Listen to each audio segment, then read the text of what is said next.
Hi everyone, my name is Samantha Keith. For my community in words and pictures, I'm going to be talking about where I live, which is in Arvona, Pennsylvania. This is the overall map of it. So you can see we're surrounded by several other smaller communities. So we'll jump right in and talk about the overall population. We only have 611 people, predominantly white, 324 males, 287 females. The median age is 44, and the median household income is 40,740. So for the education levels, 88.4 people have graduated high school roughly. About 8.2% of people go on to get their bachelor's degree. 2.5% people continue on to get a graduate or other professional degree. And we have a 7% unemployment rate. And here's just a nice little graph that lays out all this information that I had already said. This was from 2019. I can't seem to find anything more recent than that. So now we're going to talk about religion and poverty levels. About 19.2% of people live below the poverty line. Here's another graph to show all the religions listed within the community. It seems that there's a large portion that just don't identify with any religion, which doing this I found kind of odd.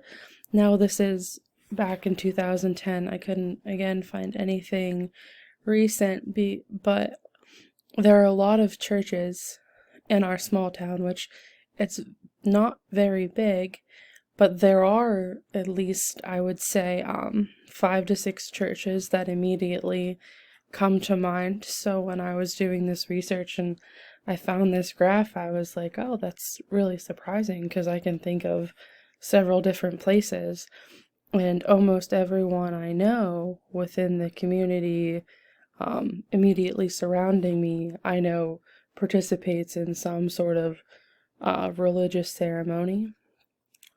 Going back to this poverty graph over here, this number, I felt it seemed high, but to me, but realistically, I know that's probably accurate. We live in a very rural community. Within our town, there's a dollar store, and there's one place you could call a restaurant. It's just a pizza parlor, and that's it. So everyone within the community has to drive for work. Now, there is other smaller boroughs around us. 2 miles down the road is another town called Coalport, and that one has the larger grocery store, several other restaurants, but again, no immediate places of employment. So what a lot of people end up doing is having to drive upwards of 30 to 40 minutes to get to bigger towns or cities to find employment. So formal institutions, industries. So we have about 9.4% of people are in some healthcare related field. 8.2% of people are in the education field. 6.7% of people are in construction. 4.5% are in motor vehicle and parts dealerships. Food and beverage stores has about 4.5% of people employed, and public administration also has 4.5% of people employed. Again, here's that graph that just kind of lays that out. Purple is the percentage is in Arvona, and then this other greenish looking color is in Pennsylvania. Again, this is like from 2000s. Wasn't really able to find anything newer, but from what I understand, my personal experience and those I know, which being from a small community is like a large number of people, pretty accurate. A lot of people went into that I know are in the healthcare field in some capacity. So here we have some occupations, and I have listed the percentage underneath. So this is similar to the graph I had shown before. So we'll go through this really quick. Driver, sales worker, truck drivers, which is another big employment opportunity. It's at 9.7%. Supervisors, other occupations, 6%. Laborers, material movers, 5.6%. Construction workers, trade workers, 5.2%. Other type of management occupations, 4.6%. Material recording, scheduling, dispatch, 3.7%. Health and technicians, 3.7%. So getting into the politics, as you can see from these graphs, within these communities is predominantly Republicans, and not so much on the other. I thought this graph was very interesting to look at. It kind of compares the two throughout the course of time. So what I thought was very neat was you can see in like the 90s that there were almost as many Democrats as Republicans. And then as the years go on, it just slowly declines for the Democratic Party supporters, and the Republican supporters gets higher or stays the same. So I thought these were just a very cool representation of how politics have changed over time within this whole county.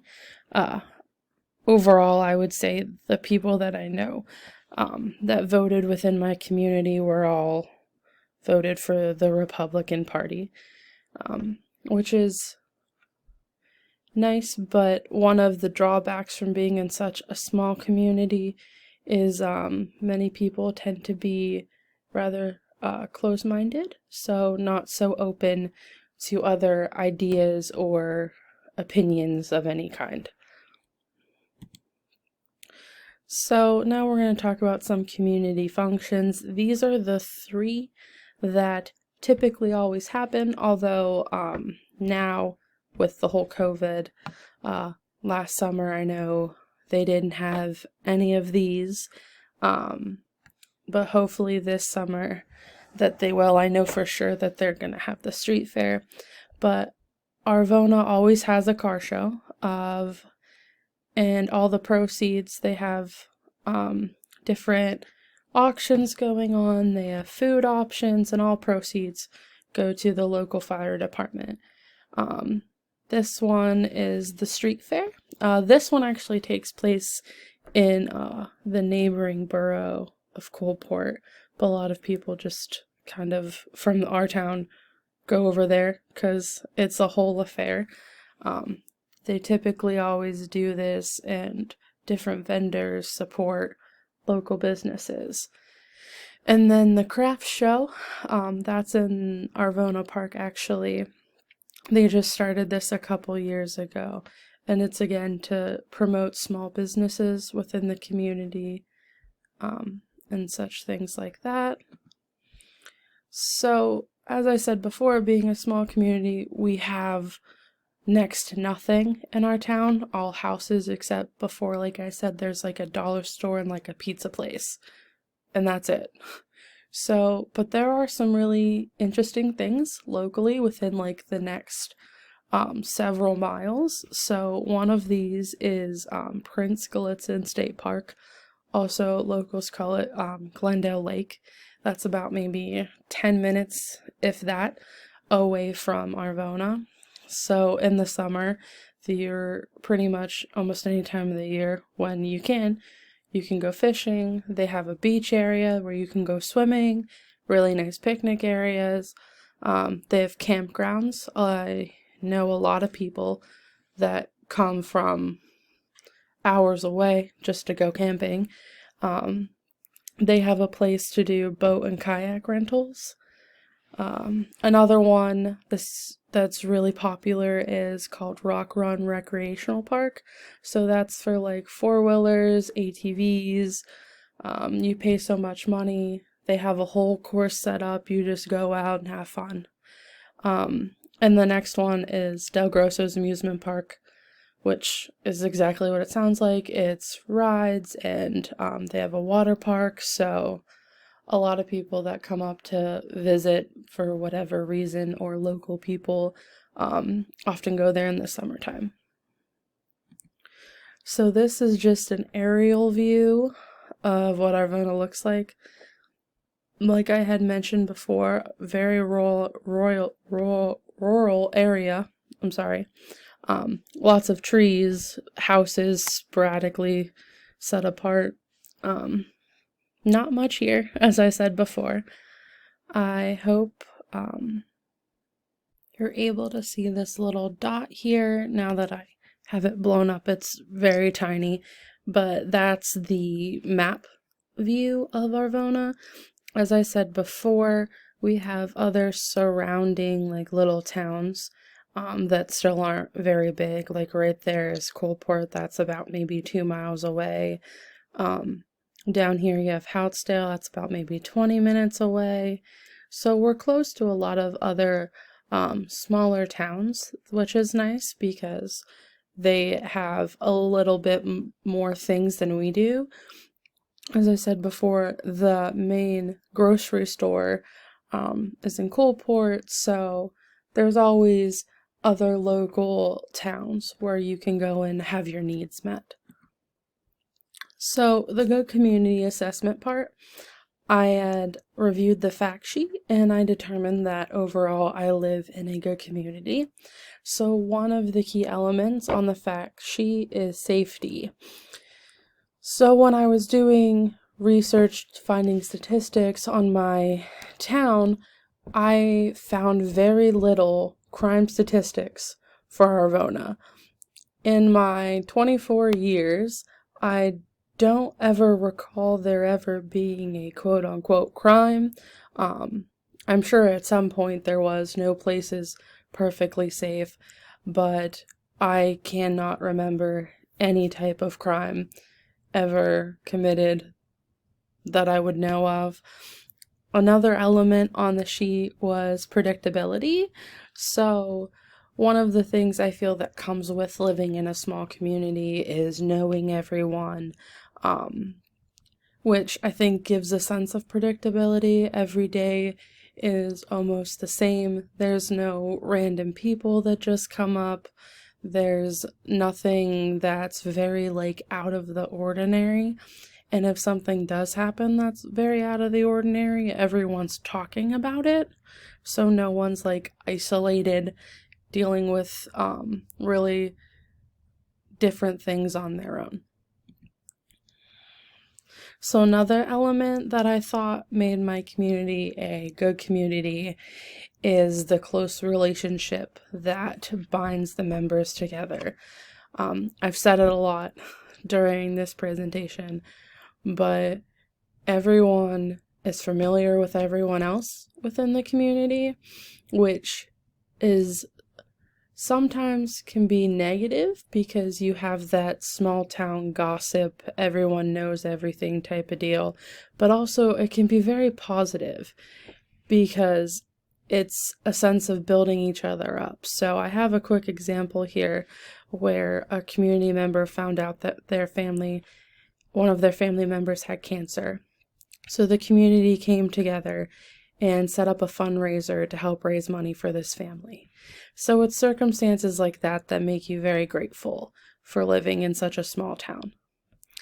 That's my community. I hope